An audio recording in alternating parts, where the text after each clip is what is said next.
listening to the Capital PTBO Sports Show, an MNC podcast production, or watching on your TV, Peterborough, Lindsay. We're coming to you from the Capital PTBO at 370 George Street North. I'm Jordan Mercier here, along with Mark Million and producer Matty, Matt Latour. On the program today, can you be the sport's greatest winner and not make it on its Mount Rushmore? Did the Blue Jays do enough to take a serious run at the pennant? And will the PGA lose an incoming antitrust lawsuit? We're going to go to lawyer Mark Million for his opinion on that. Mark Million, Esquire. Correct. Over there. How are you doing, man? I'm lovely. I've just quickly before we today. There's a ton of afternoon baseball. Yeah. I've got 83 points already in fantasy baseball. Oh, great. I'm a fantasy baseball honk having the worst year ever. It takes a special breed of attention to play fantasy baseball. Yeah, Which is funny because baseball was actually where it all started, right? Rotisserie Correct. League. Rotisserie League, yeah. So, and I find like if I don't check my team by noon, I know that there's going to be a 1 o'clock start in there somewhere. I'll forget all about it. I'll leave him in. The guy's not in the lineup, whatever. I love fantasy baseball. It's my favorite. Jeez. I might be in the very, very small minority here that doesn't play any form of fantasy anything. Oh, wow. Zero. Never? Never. Hockey? Never. So I've never played basketball. That one seems a little hard. Basketball, you've got to be. That's insider. Latour, you ever in fantasy basketball? I've only entered 2 and I've won both, so I retired. And Undefeated. I'm never playing fantasy basketball again. Rocky Marciano. Okay. So I'm out the door. Floyd Mayweather. See you later. No, come on. Give me Marciano. I can take that. Floyd. That's not a real fit, you know. Fantasy hockey is a close second. Fantasy football, you've got to really be in the weeds on it. Like, you've really got to be in the weeds about it. Like, safeties and defensive ends and linemen. Well, a lot of people just pick a defense for a team. Yeah, so I played in one last year for the first time ever where I got to pick 2 corners. Oh, I don't know. Can I give you a quick reason why? So first of all, I'm terrible at separating my heart from my head. So when I would play fantasy hockey the one time in college, it was like I was grabbing Brett Lebda and Boyd Devereaux and Red Wings. Football's a little bit different. It sort of whetted my appetite, and I'm sure it's probably the leader now in terms of like the amount of money that's generated based on that. Sure. But that being said, I was in one year, and touchdowns carry a lot of value, as they should. There was one particular week where I had Clinton Portis, if you remember him. Yes. And Jerome Bettis put up one of the weirdest stat lines ever. He had 5 carries, 1 yard, and 3 touchdowns. 3 touchdowns, I remember it. Clinton Portis ran for 170 yards, didn't get a touchdown. And in this pool, that means Jerome Bettis ended up getting more points than Clinton Portis. I said, I'm out. That's it. I can't do that. Right. One game is obviously better than the other game. He was averaging like 3 inches a carry, Jerome Bettis. Right, but he now produced. It's a weird oddity, but it was enough to kind of throw me off. Sure. That sort of thing. 5 gold line rushes. He managed to get to the 1 yard once. Right? Carried that was for in minus 1, minus 1, minus 1. The 2004 season. That was my only time ever taking a shot at fantasy football. I had Alvin Kamara when he got a 5 touchdown game, and he won me the championship that week. It was wonderful. Those are hard to predict. This guy's winning a bunch of championships. I'm good at fantasy sports. Right? I just don't play it enough. A lot of straps over here. Yeah, I know. Yeah. Well, Sorry. if you're ever clicking around, and I know here, if you're watching us in Canada, which most people are, and you're listening in Canada, on Disney Plus, they're starting to unload a lot of the 30 for 30s in the documentary section. Is that right? And one of them is called Silly Little Game, where it actually explores the origins of rotisserie baseball and how it started. And the 8 or 10 guys who kind of came up with it, I believe they were all writers pretty much, and they were tracking. And actually, Dan Okren, who was one of the guys who created it and the rules, according to as of when the documentary was made, so 2013, 2014, he had never actually won the league. Right. He had only finished third. Right. So the guy who invented the game had never. I haven't seen what you're talking about, but I've heard that story before. Yeah. Like the originator never actually got to the championship. That's funny. I like it. Yeah. He's not the originator, but for a lot of people, he was an extremely important figure. He was one of the greatest voices in a soundtrack of mainly baseball, but football in there as well. We know Vince Scully passed away at the age of 94. Always sad when somebody passes away. I think if you're at 94, you're just kind of saluting, saying, you know what? We're sad that you're not here anymore, but, I mean, that's a pretty good life at 94. Vince Scully, I was amazed. There was actually people in my office today that were talking about Vince Scully, who I wouldn't characterize as big sports fans. He just was around so long and felt like one of those characters where the mythology grew and grew and grew and grew. Sure. He called games for 67 years. Why was he so good? Why was Vince Scully so good? Almost universally praised as probably the greatest at that craft. I think for me, if I had to go back, I think he started at a time where radio was still the medium. So, and he not that I listened to a lot of them, but obviously when he dies, you start getting bombarded with them. If you listen to the Don Larson call in 56, and he's the voice of the Brooklyn Dodgers, not of the Yankees. And he's a kid from the Bronx. That's where he was born. It was never about his call. It was never about, he took the moment when the people cheered. He let the listener, because he didn't have you would have viewers in 56 obviously, but it seemed like anyways, he always remembered it through the lens of the person hearing it, not watching it. He let it breathe. Yeah. Yeah. So leaving it out there, and that was something he did his entire career, right through to the Clayton Kershaw's perfect game. The fact that he called 3 perfect games and 18 no-hitters. I mean, that's a guy that's been around. Yeah. Cheapers. There's only been, I think, 25 perfect games in the history of baseball. 23, yeah. 23, and he's called 3 of them. So that's, I think that's why, though. He never seemed to forget, or always had that natural cadence to, like Latour says, let it breathe, for the listener to enjoy it.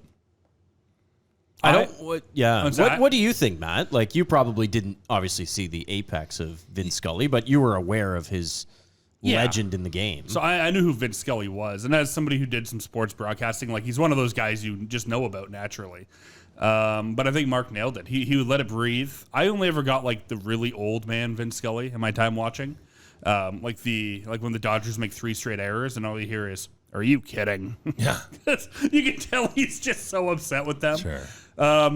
But yeah, I mean, the guy's a legend. I found some stats. Yeah. He has called over 4% of all games in MLB history, which goes back to 1871, I think. Yeah. And that's insane. Because that occurred, and that includes before the television was even invented. So it's pretty crazy the career he had, and he retired. Was it 2 years ago? 3? He retired in 2016. Wasn't that long ago? Yeah, he was 86, right, or 87 or whatever. So when you were talking about Old Man Vin, I think this is the other thing that maybe separates him from some of his contemporaries. I never felt like he got really to the old man, I don't know what's going on stage. Even when he was 86. Yeah. It was, okay, you lose a little bit in the voice, but let's just reinforce this. In an era of 2-man, 3-man booths, this guy was still doing it by himself. And it never felt like a chore when you were listening. He was the one broadcaster that if I was watching as a fan of the Chicago Cubs and I had the option, I would actually switch over to the Dodger feed. Mm-hmm. Because for me, what Vince Scully excelled in was teaching about the game of baseball. And we just referenced it. I mean, he's been in so many games, seen so many great players. But, God, I don't want to be too poetic. He was almost like a conductor in a lot of ways, where the way it would weave in and out and the way he would be able to say, like, 2-1 count to Boggs, it reminds me of that, blah, blah, blah, blah, but it never felt forced. Yeah. Ever. Yeah. There was a lot of thought, a lot of preparation that was put into it. Yeah. And even his descriptors that he would use, like when he would say the Dodgers would come out in wedding cake white. Yeah. And it was like perfect. Yeah. Just perfect. It was poetic. It really was. I remember talking about the Cubs and Dodgers. Andre Dawson, not dressed for tonight's game. He's day-to-day. Then there's like dramatic pause. But aren't we all? Yeah. And then he goes, then it's right to the, first pitch thrown, So no, you're totally right. He had that sort of relatability. You know what I did find fun? One of his most iconic calls no one's heard. Nobody, you couldn't tell me. The only way you heard this was either by accident or because he's dead. But he made the call on the 93 World Series Joe Carter home run. That's not been heard. Everybody in America would have heard it. It was on the American radio. It's on American radio. Right. So you still would have caught Cheek and Howarth. Yep. And Tom's is indelible. It's it is the home run. It's just as important as the home run. But in that one, there wouldn't be too many moments where he'd be usurped like that. And kind of in a Canadian way, I kind of like that. Whereas one of our own guys, I don't even know if Cheek was Canadian, to be honest. I have a funny feeling he's not. I think he's from California. Jerry wasn't. No, right? Jerry's not for sure, but I don't think Tom Cheek was either. But in a kind of like in a fun sort of way, I like the idea of, that was 93 baseball. Like you saw Bob Costas was still on the call and McCarver on TV. Like this was. Well, it's funny you brought that up because that came on social media, and I think the term unearthed was used in one of the tweets because not many of us had heard it. Sure. And to be honest, it was exactly what you described about letting it breathe. And on the TV side, Sean McDonough, he also had an outstanding call where Carter's going around third base and he says winners and still world champions, like a boxing match, which I always thought was a really just a great moment and a lot of great calls. When I think of Vince Scully, I mean, everybody has a favorite moment or two. Of course, behind the bag, it gets through Buckner. I mean, that sends chills down my spine. But to me, the masterclass in broadcasting was about 8 or 9 minutes from when they announced Kirk Gibson was going to pinch hit in the 88 World Series to the time he hits the home run off Dennis Eckersley. There are so many little nuggets in there, including ending off with, after the trot around the bases, the line was, in a year that has been so improbable, the impossible has happened. Yeah. Just a guy who, again, never felt rehearsed, never felt forced, just had these words. Yeah. And as I said, he never got to, and I love Harry Carey. But part of old Harry Carey was this guy's going on about Cracker Jacks and guys are dropping fly balls. Sounds like he's eating food while he's calling the game. And that never happened with Vince Scully. He was a consummate pro to the end. And the fact that he was a one-man band and did it so smoothly is, to me, just unbelievable. Some of the other calls. Yeah. Like Dwight Clark in the end zone is a Vince Scully call. A lot of people, again, equate him with baseball only. Mm-hmm. He was a national football broadcaster, and he was partners with John Madden for at least a season or two. Him and Pat Summerall used to switch off, right? Summerall went and did golf in September, and they would bring Scully in, and then Scully would take October and do the World Series, and then Summerall would take it from there. And then Summerall beat him out. They thought him and Madden were better together, and Scully, well, okay, fine, I'm out. But he did Masters golf. Mm-hmm. I mean, the guy did he did Olympic Games. He was terrific. Announcers you love to hear the most. Oh. He's close. He's up there, yeah. Yeah. He's totally there. For me, and obviously probably like some of the listeners will, depending on the era you're in, I loved a late 80s, early 90s Bob Cole. Terrific. I don't think that I can hear Bob Cole while I'm replaying the highlights, which that's the real win. Mm-hmm. I love Al Michaels. I think he's terrific. Al, to me, is he? He's your guy? He's been basically involved in every single big moment that I can ever remember. That's true. And as someone in broadcasting, when he can go on and do a 4-hour game and not make one mistake and everything's crazy. Yeah. People don't realize how hard that is, man. Oh, even like people are like, Joe Buck sucks. It's like, no, that guy is so crazy. Right. It's $15 million. Joe Buck's being called terrible by people that you can barely get through a voicemail without screwing it up. Give me a break. You know what else was interesting too is when Scully got eliminated by ESPN and they brought John Miller in for Sunday Night Baseball. Or, well, what ended up being John Miller Sunday Night Baseball.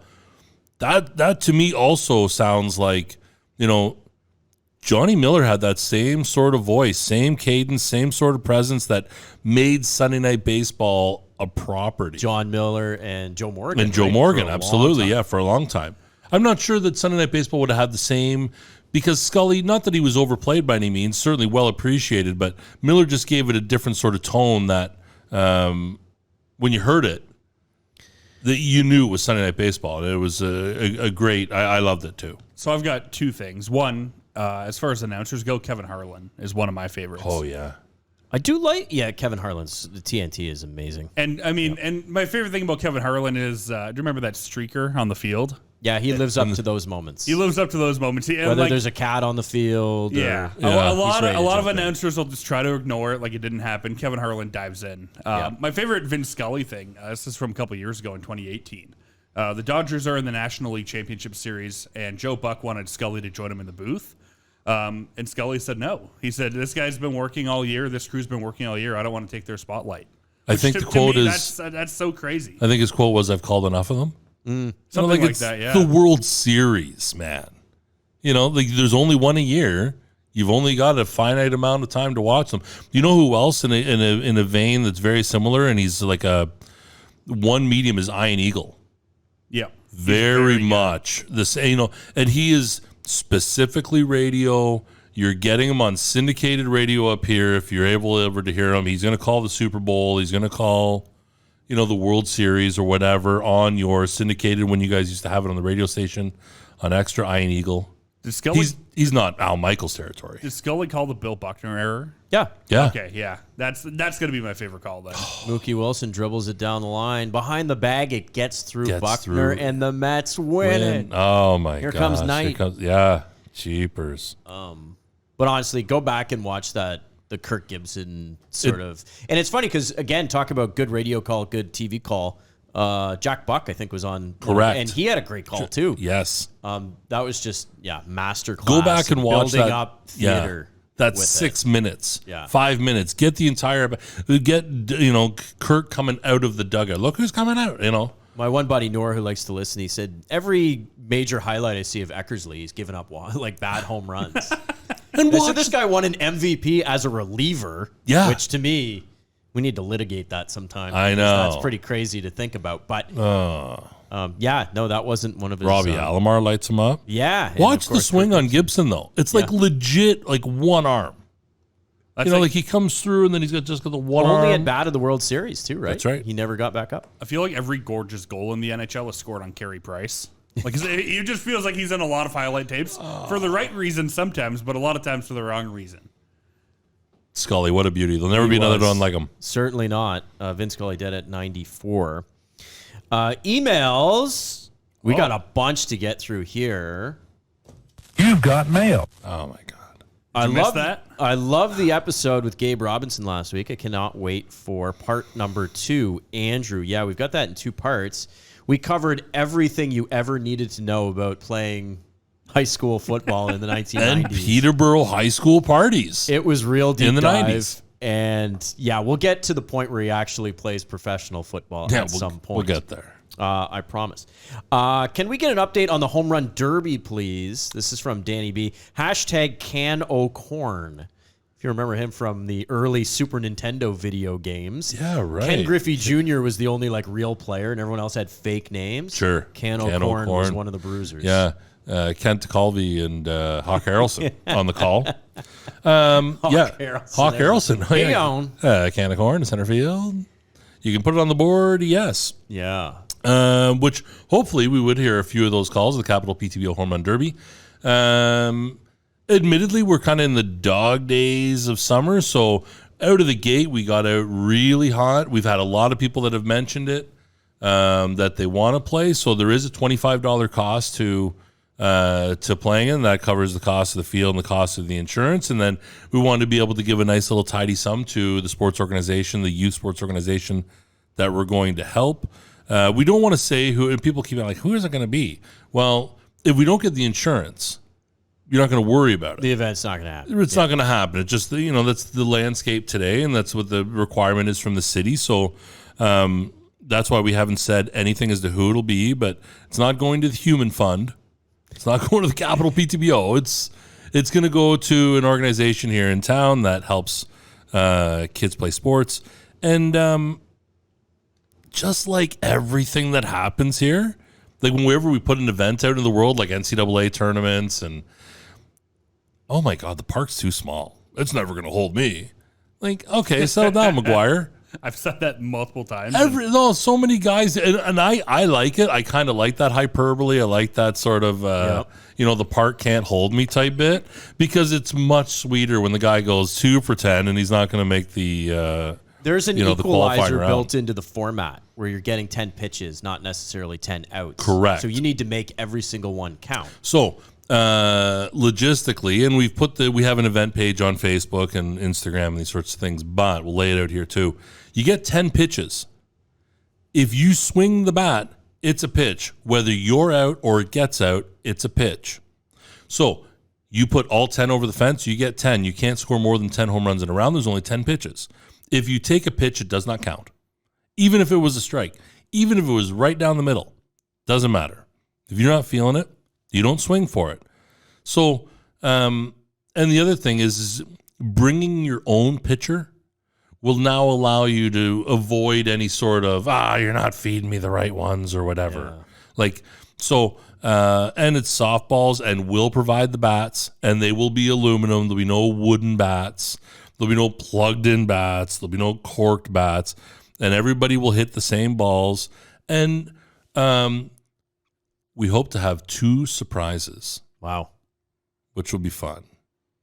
I heard one surprise, and I don't know if this is what you're including, but Matt, you're going in this home run derby? So the third surprise. You know how I went 8-0 to start the March Madness tournament? Yeah. I'm opening with 8 straight dingers. Wow. That'll be a surprise of the day. I might win it all. Like, you saw, I hit one really well Monday night. I tripped over the first base bag, but I don't have to worry about that. He went down like a sack of potatoes. I heard. I was like Peter Griffin falling down the stairs. And I wanted the ump to get the chalk outline ready to go. I got the scuff on my knee to show for it. And then Rapid Robert fell almost like the next batter. He came over and tried to stretch it. He tripped over. Yeah, he was trying to round third, and he tripped about 2 feet out, or round first, and he tripped about 2 feet after. I just tripped over trying to be safe. What would your average be this season, Latour? Just curious. Like, people want to know. Like, so on base plus slugging. Give me that. Is that 400? 500. 500 on base plus slugging? Remember, no, hold up. You got to remember, my on base is about 500 because I'm a 300-pound man running at usually about 100-pound first base person. Now they get scared and drop the ball when they throw it to first. Jordan can attest to it. I'm safe on first a lot more than I'm not. Some of them are in the error category. However, I will say that the last couple of weeks, and you did hit some that one you hit the other night, it was just a nice solid line drive single, and it would have been a single in any league that I play in. So it's coming around. You just needed the at-bats. And I'm a stud at second base. Too bad our team is terrible. I'm like David Ortiz playing second base. So awful. What we will need for sure is we'll need volunteers, and we've got a couple of them. Brandon said yes. Tom said yes. Donnie said yes. Shagging flies? Yeah, so just getting the balls back in so that it's a thing, and the pitcher will pitch behind a screen so that because everybody's got to go to work on Monday type thing.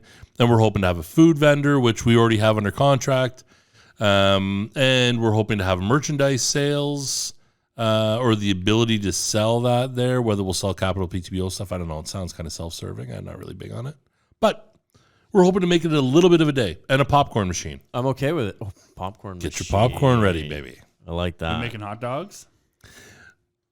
Funny enough, you'll really have me if there's hot dogs. If Latour goes in, I'm going to go in. There's hot dogs and fries is what the vendor does. Deal. Is Dalladay coming in? Have we heard from Pete? Peter's been very, very busy. I know he's got he's big on the PTBO Canada stuff. I know he's got his dad's golf tournament coming up. August 15th. He's got obviously Peterborough Lakers are now in the full swing of the playoff season. So makes me feel better. I'll go Pete 1-on-1. We'll be like a side bracket. No, I don't. I can't. I've got to protect you from yourself. There's no way. Pete Dalladay. I'm hitting 8 straight to start. Is he going to hit 9? Probably not. Peter, just easy. I know you're at home. I know you're probably dialing me right now.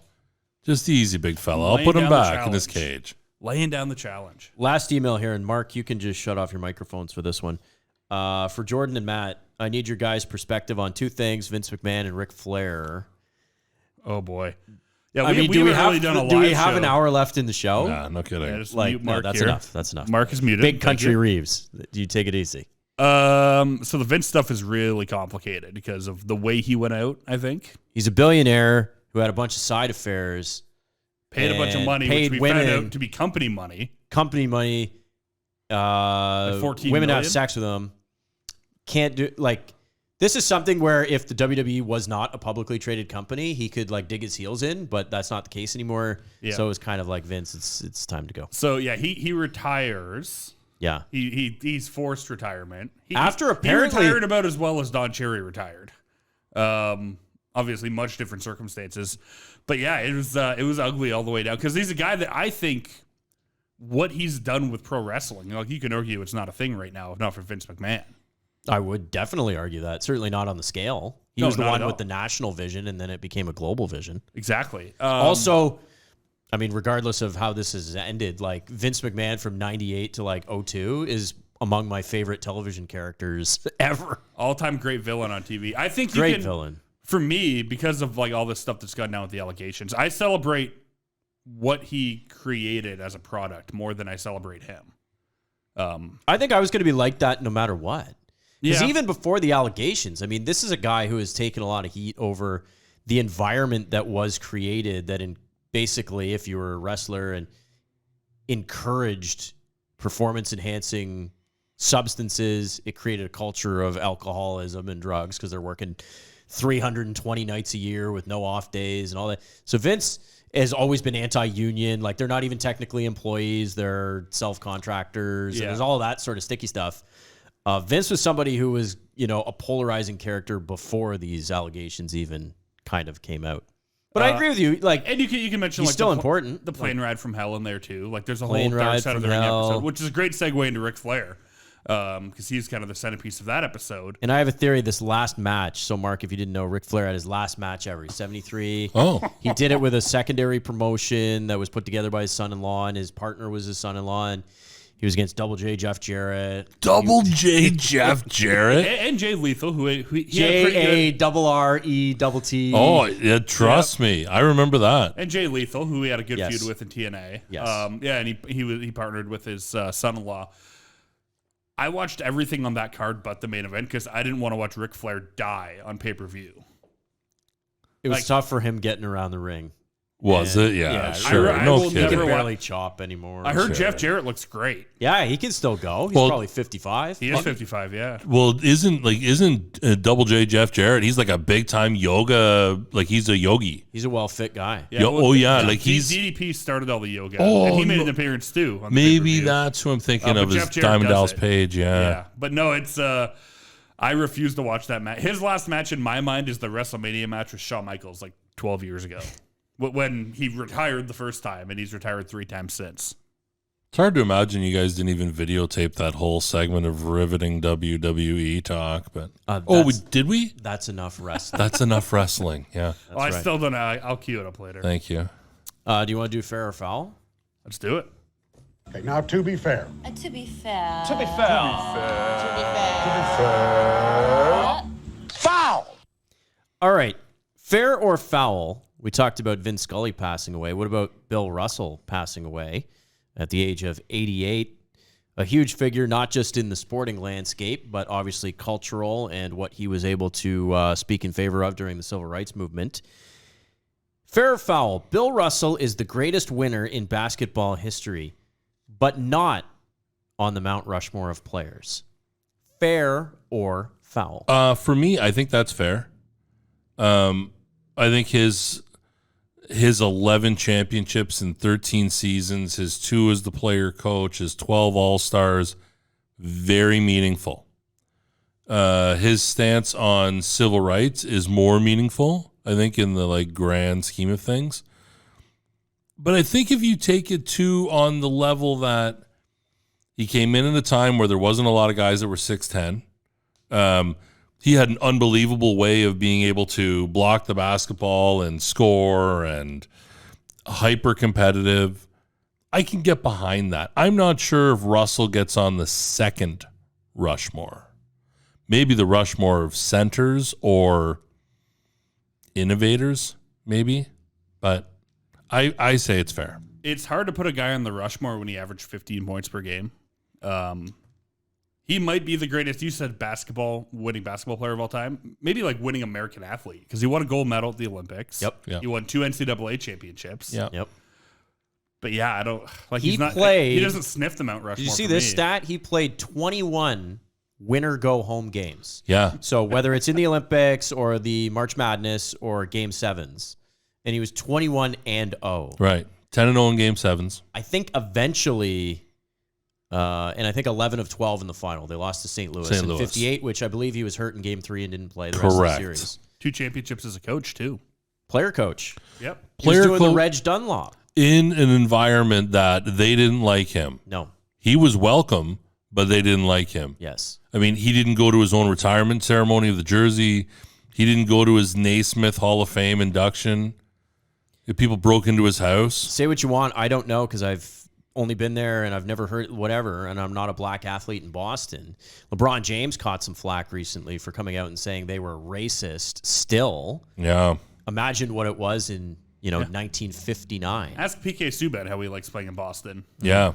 Like, I'm sure Louis jersey's just there behind Mark. Yeah. Yeah. I'm sure he got lots thrown at him. I think more and more we're elevating the man's importance.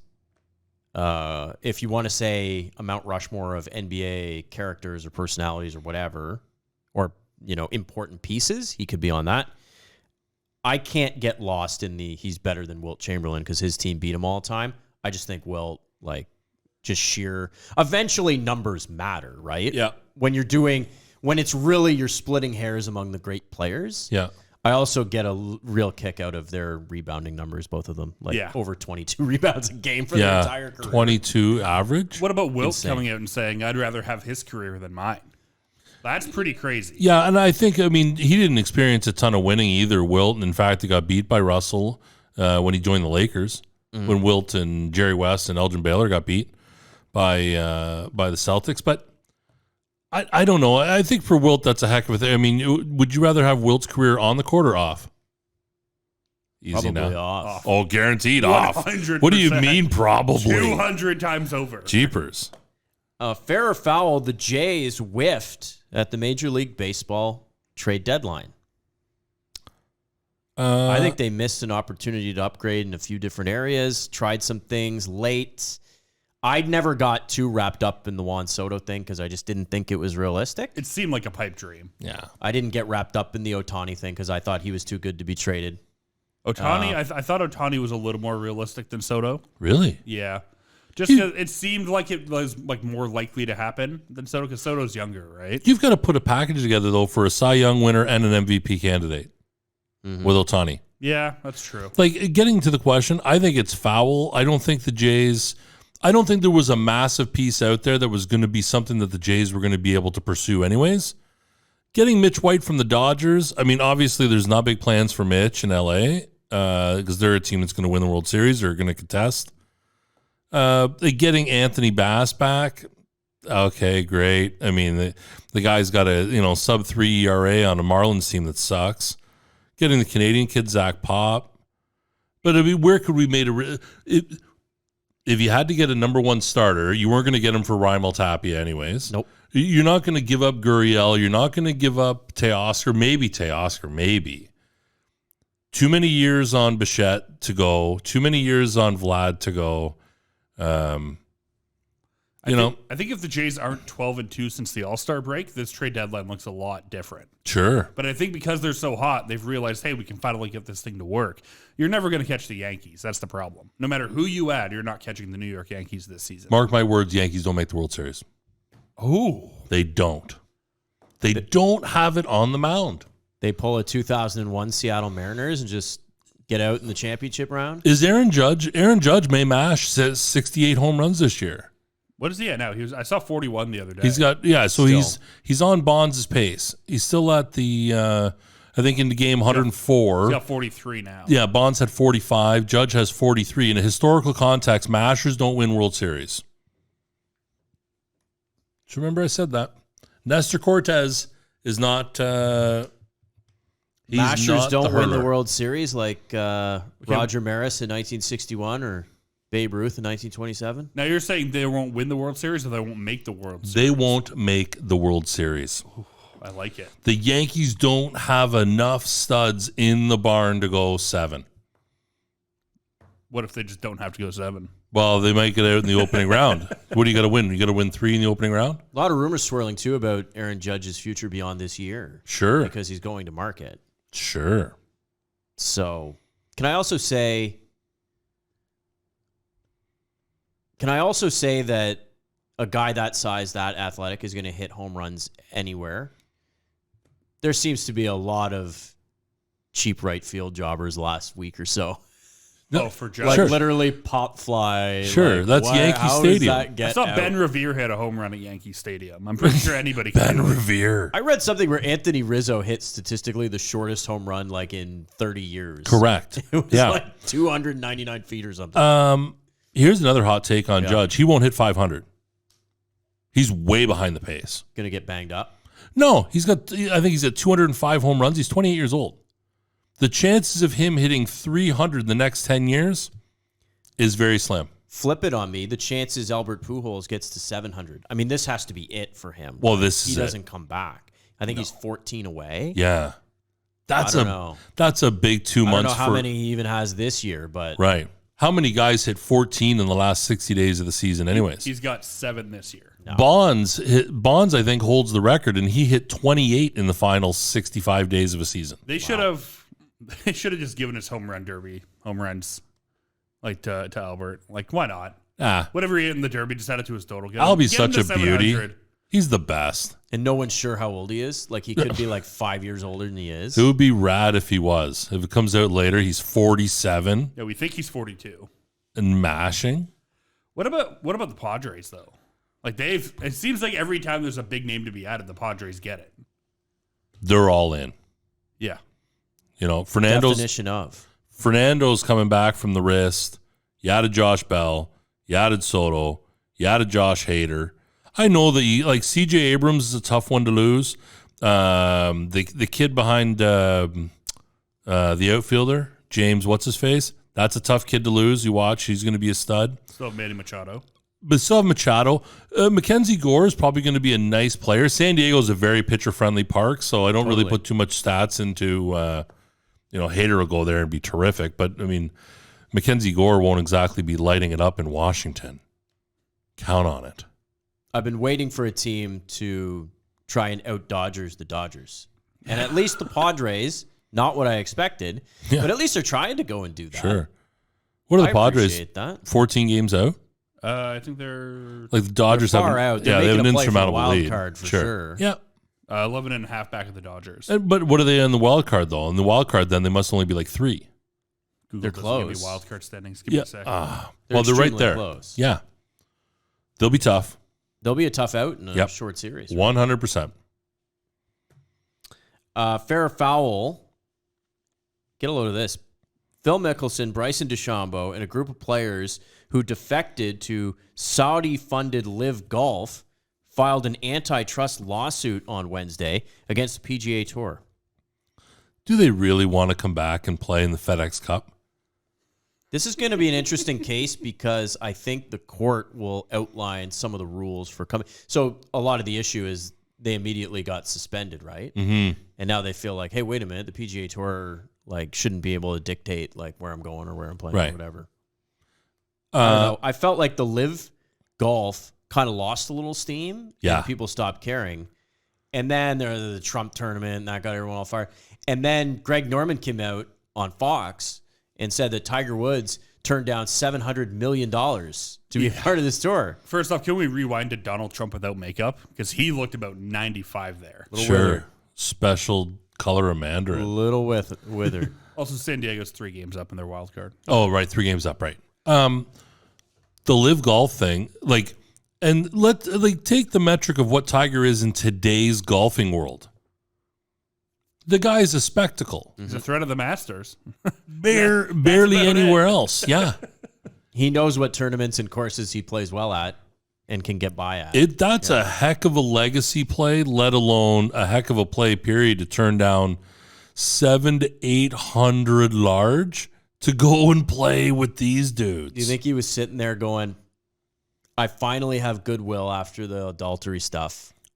I don't know if I can do this. That's what I mean. I think it is. I think there's an ultimate legacy play here where Tiger's got enough money to live till he's 700 years old. I don't think 700 million makes a difference, which is unbelievable to say. What do you think his net worth is? It's got to be 1.1. Yeah, it's got to be $1 billion. $1 billion, right on the nose. Yeah. Wow. As of June. Sure.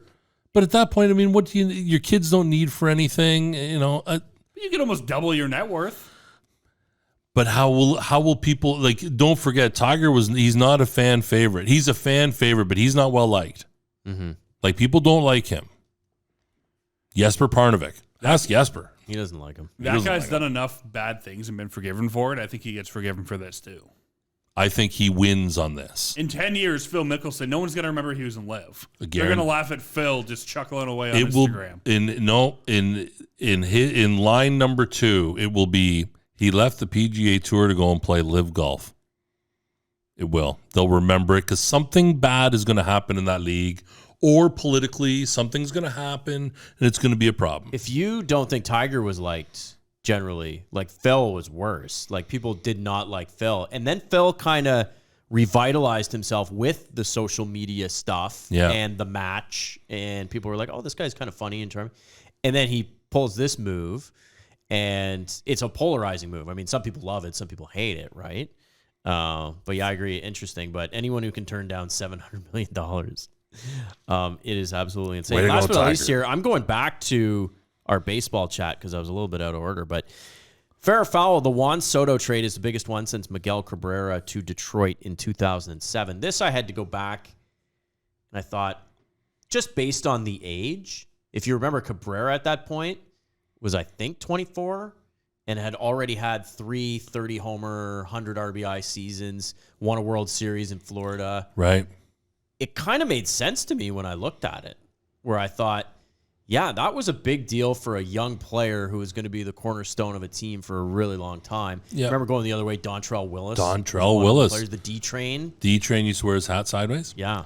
I think so. I think this thing with Soto is 23 years old.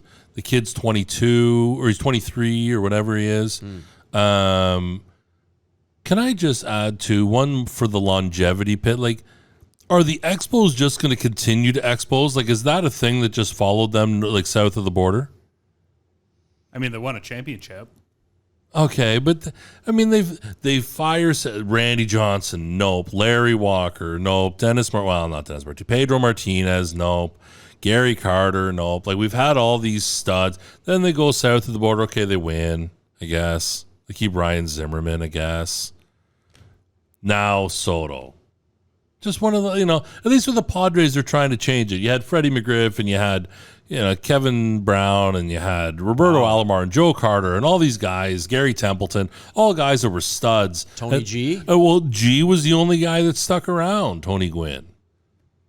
And now at least they're trying. I've got a fair or foul because you guys know I love my weird niche sports. Yep. No, Joey Chestnut, eating, no. Turn it off. Wrestling. Okay. What about slam ball coming back? Like the trampoline basketball. With the tackling? Yeah. Is this going to be reportedly coming back summer of 2023 on TNN? It doesn't say where. Take me back. Yeah. Probably Spike TV. Yeah, Spike TV. Take me back to the year 2002.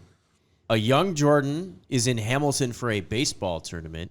All the boys are out at the bar with our parents, and the inaugural slam ball game is on the tube.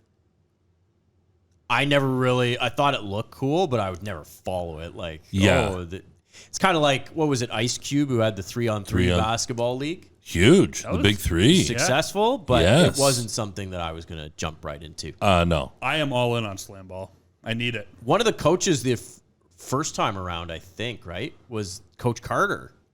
Like Ken Carter. Is that right? Oh, really? He was in slam ball. Yeah, you can fact check me on that. But Jeepers. Ken Carter from the movie, who Samuel L. Jackson played him, He was actually a coach in like the first go round of slam. There's no shooting, right? It's nothing but slams Slam dunks and body checks. and body checks. I gotta find out about. Might as well bring back roller derby. Yeah, no foul. I'd say foul on that one too. He was 25-6 coaching slam ball. Finished first place that's all 3 years, including the 08 comeback. Guy's a winner. Richmond Oilers? Postseason didn't win a championship. Oh, sorry, he won the first year and then he won the third year. Wow. He's only 63. He can still coach. We had a debate once upon a time, and Matt Latour like ranked that as, if not his number one, It's one of my favorite sports sports movies. movies. It's up there. The greatest game ever played with like Shia LaBeouf is up there. Oh my god! Oh my god! I don't want to hear it. I don't want to hear it. We don't want to talk about it. It's just your opinion, pal. Move right on. That's a whole episode. That is a whole episode. You're Maybe right. We'll leave that one be. Okay, good. I think it's time to do the Mono y Mono showdown. Is it? Yep.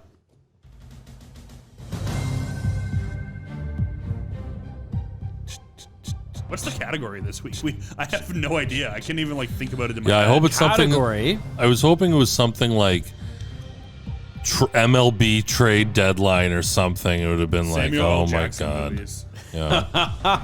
That would have be been a good one, actually. There would But be a they're lot. only Avengers. Not There for would me. be a lot. Okay, what is it? 100 plus NFL touchdowns. 100 plus NFL touchdowns. Only 25 players. Passing or I guess receiving. receiving. Yeah, so not Rushing passing, or receiving. Rushing or receiving. Oh my god. Special teams or whatever. Whoa. I'm not good enough at football for this. I was just say if it was top at like 100 NFL quarterbacks, we'd be here all day. Okay, 25. You get 3 strikes, a reminder. 3 strikes. Who goes first? Little rock, paper, scissors. No, you can take it. Home field advantage. Mark Oh, Million on the board.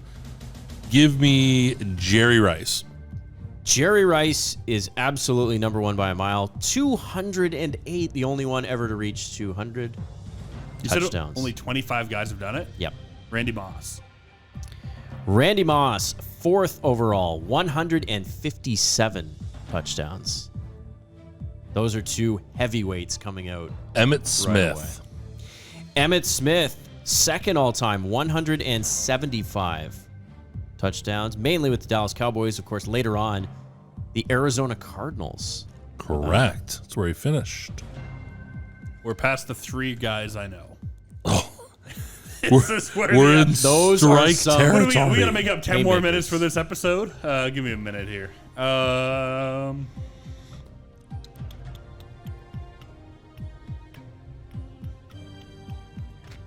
There's definitely some guys you know, like that Oh, have for crossed sure. over. Probably, sure. There definitely should be. Just in my head, I'm blanking right now. What's his first name?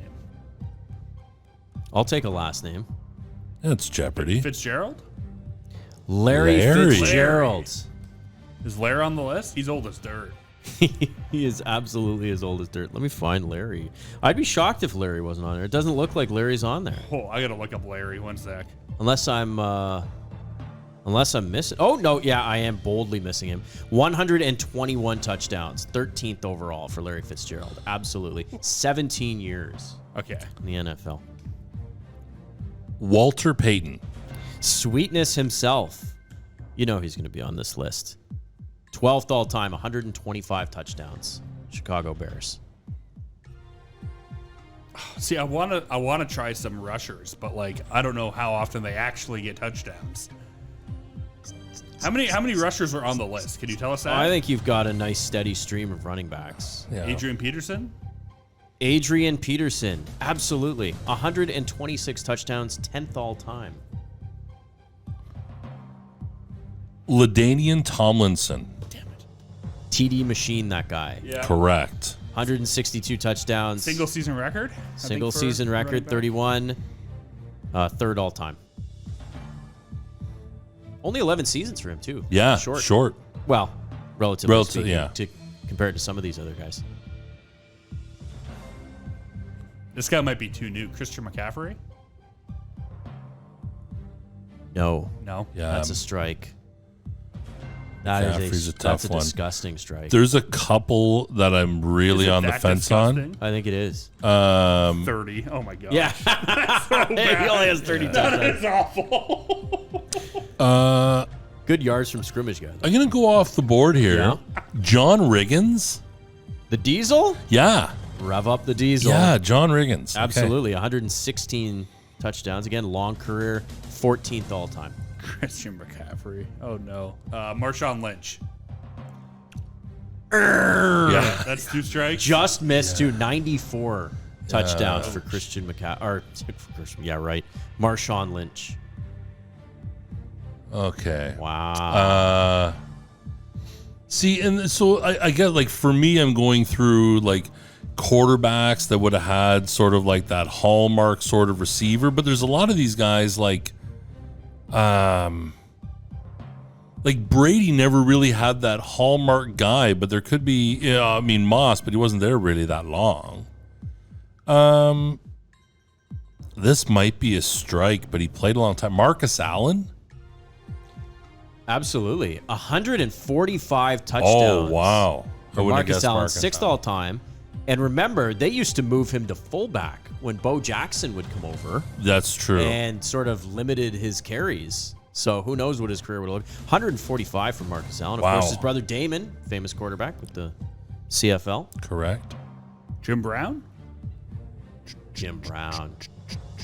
In many people's opinion, including my father, the greatest overall football player who ever lived, yes, 10th all time, 126 touchdowns. Retires at 29. Yeah. Wow. What a stud. Yeah. Barry Sanders. Barry Sanders, the Lions great, 109 touchdowns in 10 seasons. Also retired at 29. Also out the door very early while he was chasing the rushing record. 19th all time. Frank Gore? Off the board. Wow. Frank Gore, 100 on the nose. Wow. Frank He is Gore. he is the NFL version of just a stat stuffer. That guy stuck her. Is he still playing? He's like 3rd all time in yards, got Yeah, a bunch of sure. touchdowns just because he played 16 years, which is crazy for that position. Franco Harris? Tied with Frank Gore, 100 on the nose. You guys are doing good on this one. Rob Gronkowski? It's the end of the game. Is it? Oh. How many did Gronk have? 93. Oh. So good guess. So Gronk and Marshawn kind of screwed me. See, there was other guys, though, that I thought in there, like, Well, you got to get one more. I got to get one more here. The nerve. Jeepers, I got to get one more here. How much time we got left on the show? Yeah. Got 6 I think minutes. we're okay. I think we're going to be fine. Marvin Harrison? Yes. 128 touchdowns. The Colts. Some notables still on the board. Matt Latour, Terrell Owens, Oh, that's my quarterback. T.O. I'm insulted.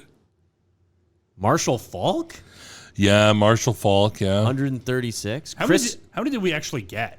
a lot. We must have gotten more than half. Got a lot. There's not that many. Chris Carter, Oh, yeah, Chris touchdown Carter, guy. I yeah. don't know who that is. Minnesota Vikings, great. Antonio Gates, Oh, wow. played again a really, really long time. I would have named 10 tight ends before I put Antonio Gates Maybe up there. the one of maybe 3 that I would never have thought of, Lenny Moore, who is from the 50s and 60s yeah. with the Colts. This one's a funny name, but if you were around for a certain point in time, you'd revel in how great this guy was for like a 3-4 year run. Sean Alexander, former NFL MVP. He was the equivalent of hero to zero in like the blink of an eye. Yeah, big time number 32. He was a stud. Going back to tight end, Tony Gonzalez, was kind of Gronk before Gronk. Yeah. Kind of big body, a lot of plays. I think Gronk was better, but Played with good quarterbacks, too. yeah. Why did they pick Christian McCaffrey? He's played like 50 games. No, maybe you meant Ed McCaffrey. Yeah, I don't know. yeah. who you're Ed would have thinking been even a decent choice. of. You said Barry Sanders, Tim Brown. Oh, yeah. He's a sneaky one. Yeah. Again, played a really long time. Going way back, the original OG, the first player ever to get 100 touchdowns in a career, 1935 to 45, Don Hudson. With Oh, the Green Bay sure. Packers. Curtis Martin. Curtis Martin with the 100 on the Jets. nose. Wow. And last but not least here, Steve Largent. Steve Largent, sure. We did pretty Who well. I think he retired with most of the receiving records because, again, he played a really long time, too. Yeah, he Steve did. Largent, 13, 14 years. I'll take that Good stuff, performance. I just wanted to desperately talk about football because It's it feels time. like starting to rev up the train, college stuff. Yes. Starting to get back in the conversation. Yes. Pro workouts. 6-game suspensions. Yes. I know. A few different ones, Yep. including the Deshaun Watson, who, by the way, is appealing the suspension. So NFLPA is appealing, but the NFL is also appealing. They're going to go to a year, and the NFLPA is going to try for 3 games. Like, NFLPA comes out publicly and says, we're on board. Cleveland Browns come out, we're on board. NFL comes out and says, let's try 16 games, 17 games, and then it's immediate, no, NFLPA, we are? No, we can't have the NFL set up an independent process with the judge, who, by the way, is a female.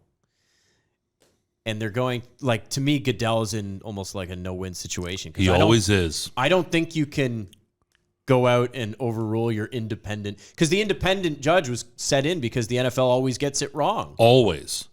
So they said, okay, well, we don't like your first ruling. We're going to Right. go We don't against like your you. very first ruling, That's tough. Madam former Supreme Court Justice. Let us just roll that back. There's a small part of me that hopes that the 24th woman has it on video, like Ray Rice, because then you know it's over, and you've got to fire Goodell at some point. Yeah. Like how Raj skated on Ray Rice was unbelievable. 2 games, video comes out. There had to be, and I'm not like, don't sue me for libel in the NFL, but you can't tell me Someone had seen it. So how Someone had seen does nobody know that it's there, and then it just all of a sudden we'll just put that out into the world, and Raj didn't know it was coming. And then they give the kid a year for like a $1,500 bet. The kid takes a 5-team parlay. He's not even playing. Didn't bet on his own team. He gets a year. This guy objectifies women at a record pace, and we give him 6. Holy jeepers! Go Browns. I'm excited to talk NFL. I know. Not about that. We started this show right after the Super Bowl. I know. We've had a little NFL. opposite. Right. You can give me that. Quickly, just as we're ending up here, Dan Malta, who we call Iron Dan, he's a producer of this very program, Yes. and he recently finished first place in a Kingston duathlon. Did he? I didn't necessarily know what duathlon was, but again, Iron Dan, shout out. Did well in an Ironman competition. He did too, an up in actual Muskoka. Ironman competition Is not long ago. would he be like Peterborough's Michael Smith? It's close. Yeah. Yeah. Very close. Right? Except for Michael Smith was a decathlete. Gotta get him in the Derby. He hits it well. He That's mashes. You have been listening to the Capital PTBO Sports Show, an MNC podcast production, or watching on your TV, Peterborough, Lindsay. Come and check us out anytime at the Capital PTBO at 370 George Street North. We will talk again next week.